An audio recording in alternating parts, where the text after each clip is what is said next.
La tradition des trésors cachés a fourni à l'imagination villageoise un thème favori sur lequel elle a épuisé toutes ses fantaisies.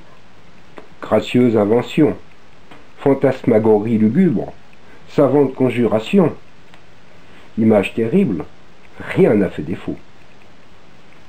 À cette fécondité, on sent qu'il s'agit de l'affaire des affaires, du talisman des talismans, de l'or. La muse populaire n'a jamais achevé de tout dire sur un pareil sujet. Mais, outre les contes, il y a les anecdotes qui ne sont pas moins instructives. Celle du menuisier d'Orléans eût fourni à le sage un de ces charmants chapitres de Gil Blas, où quelque mépris pour les hommes se cache si élégamment sous une indifférente gaieté. Ce menuisier, nommé François, habitait autrefois à Orléans la rue des Lacs d'Amour. Bien qu'il fût habile à travailler tous les bois, ses affaires ne prospéraient guère, faute de travail et de crédit. Aussi, le plus souvent, restait-il des journées entières assis sur son établi, un livre entre les genoux, car, comme il était grand liseur, il tâchait de se consoler en apprenant par cœur les pastorales et les tragédies en renom. Les voisins, qui le voyaient vivre pauvre et seul, le haïssaient naturellement, comme un homme inutile à leur fortune ou à leur bon plaisir. Et lorsqu'en passant le soir près de sa boutique fermée, il entendait répéter les évocations magiques de Delphes dans la pastorale d'Alette, par le sieur Hardy, parisien, les plus timides se signaient et répétaient que le menuisier causait avec les démons. La méchanceté aidant, François arriva donc bientôt à avoir autant de créanciers qu'il eût dû avoir de pratiques. Quelques-uns d'eux venaient chaque jour mêler à ces tirades de vers alexandrins la prose d'une assignation. Si bien que le menuisier perdit patience, et, comme il était d'humeur mélancolique, il résolut à se donner quittance générale en finissant à la manière des héros de tragédie. Il voulut seulement préparer un dénouement digne de lui.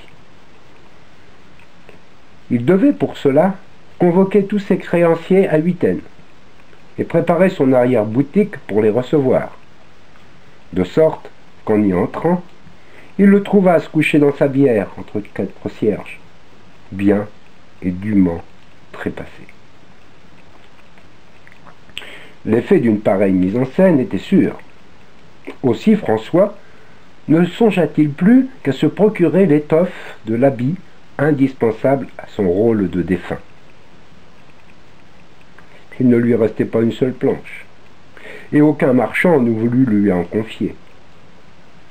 Mais il se rappela heureusement une estacade qu'il avait autrefois dressée, par ordre de la commune, à l'une des arches du Grand Pont.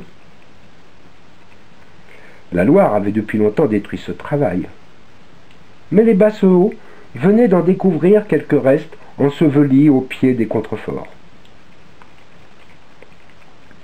Le menuisier profita de la nuit pour les arracher au sable du fleuve et les transporter secrètement dans sa cave où il se mit à l'ouvrage.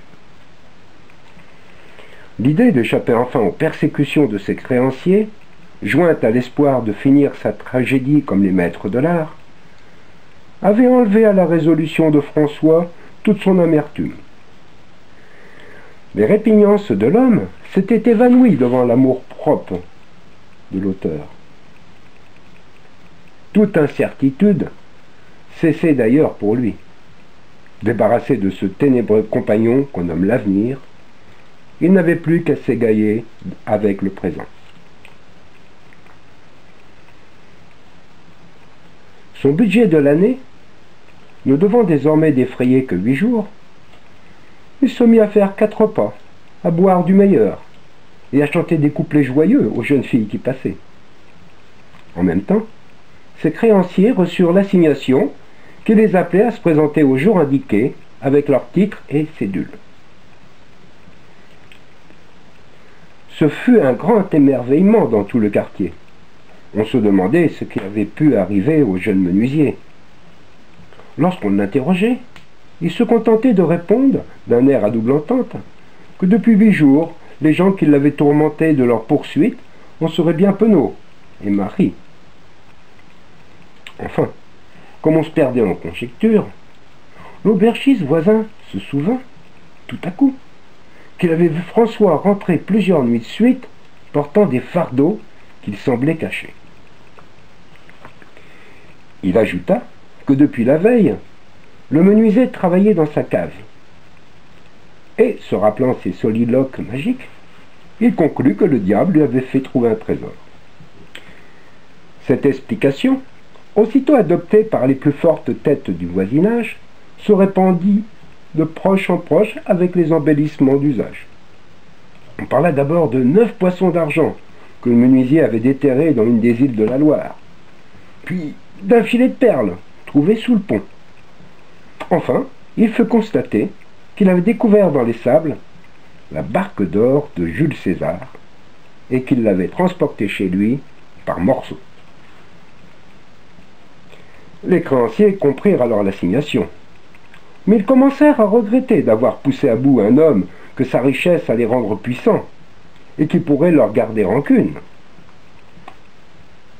Aussi vinrent-ils l'un après l'autre pour l'apaiser, en déclarant que tout leur avoir était à son bon plaisir et qu'il lui saurait gré de les mettre à l'épreuve. Le menuisier devina bien vite la cause de ce changement, et comme la joyeuse vie des jours précédents lui avait fait reprendre du goût aux choses du monde, il se décida à reculer son dénouement. La croyance au trésor découvert par lui avait changé les dispositions de toutes ses connaissances. C'était à qui il lui ferait des offres de service et se dirait son ami. Les membres de la commune se rappelèrent qu'aucun ouvrier n'avait autant de probité ni d'adresse, et les plus riches maîtres de la corporation s'associèrent à ses entreprises. Enfin, au bout de quelques années, il se trouva en mesure d'acheter la maison dont il n'avait pu payer le loyer.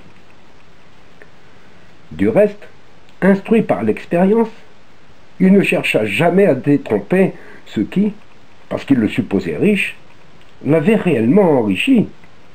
Loin de là.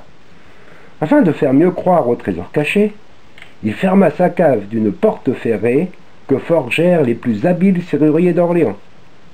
Et ce fut alors que la rue des Lacs d'Amour prit le nom de rue de l'Huile de Fer, qu'on lui donne encore aujourd'hui. Il n'avoua la vérité que peu avant sa mort, aux religieux appelés pour recevoir sa confession. On fit alors ouvrir le réduit, et l'on trouva le cercueil de bois de chêne, seul trésor que le menuisier eût jamais possédé, et qu'il l'emporta avec lui dans la terre.